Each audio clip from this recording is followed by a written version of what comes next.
Ассалаумағалейкум достар, сіздермен бірге қазақ тіліндегі спортшы YouTube арна ERA-X. Видеоны көрместен бұрын видеоға лайк басып арнаға тіркеліп қойыңыздар. Ал біз бастаймыз. 3 титулы бар жеңілмеген қазақ WBO ұйымының топ 10 рейтингіндегі боксшымен жұдырықтасуы мүмкін. Жекпе-жек 21 желтоқсанға жоспарланған. Супер орта салмақта өнер көрсететін Айдос Ербосынұлы келесі жекпе-жегінде ганалық Абодай Саймен кездесуі мүмкін. Африкалық боксшы Ербосынұлының 21 желтоқсан Красноярда өтетін жекпе-жегіне қарсылас ретінде қарастырылып отыр. Бұл кездесу бірінші ауыр салмақта WBA және IBF чемпионы Денис Лебедев пен оңтүстік африкалық Табисо Эмчунумен жекпе-жегінің андеркартында жоспарланған. Сай көбінде өз елінде жұдырықтасып, Ұлыбритания және ақш-та бір жекпе-жектен өткізген. Қазір ол орта салмақта WBO Африка құрлықтық белбеуіне ие және рейтингтің топ 10 тізімінде, ал Айдос бұл рейтингте 8-ші. Екінші орта салмақта өтетін жекпе-жек форматы 10 раунд.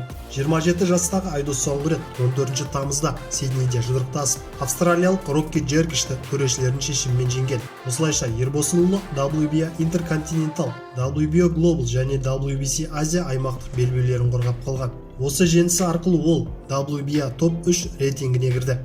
Головкиннің міндетті қарсыласы Головкиннің ең ауыр соққысына қарсы тұратын амал тапты. Ол қазақстандық боксшының техникасын талдады. Польшалық боксшы Камил Шеремета орта салмақта IBF және IBO чемпионы қазақстандық Геннадий Головкинге қарсы жекпе-жекке жаттығуларды таңдады.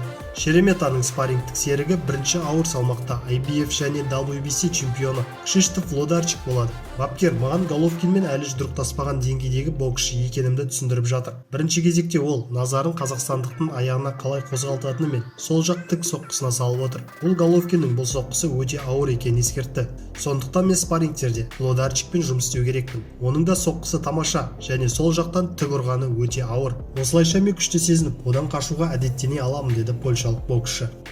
Флойд Майвезер 2020 жылы боксшымен және UFC файтермен жұдырықтаспақ. 5 салмақта әлемнің бұрынғы чемпионы америкалық Флойд Майвезер 2020 жылы 2 жекпе-жек өткізбек. Майвезер бір жекпе-жегін бокс ережесі бойынша өткізеді және UFC файтермен жұдырықтаспақ. Біріншісін 2020 жылы мамырда, ал екіншісін қыркүйекте деп жоспарлағанға ұқсайды.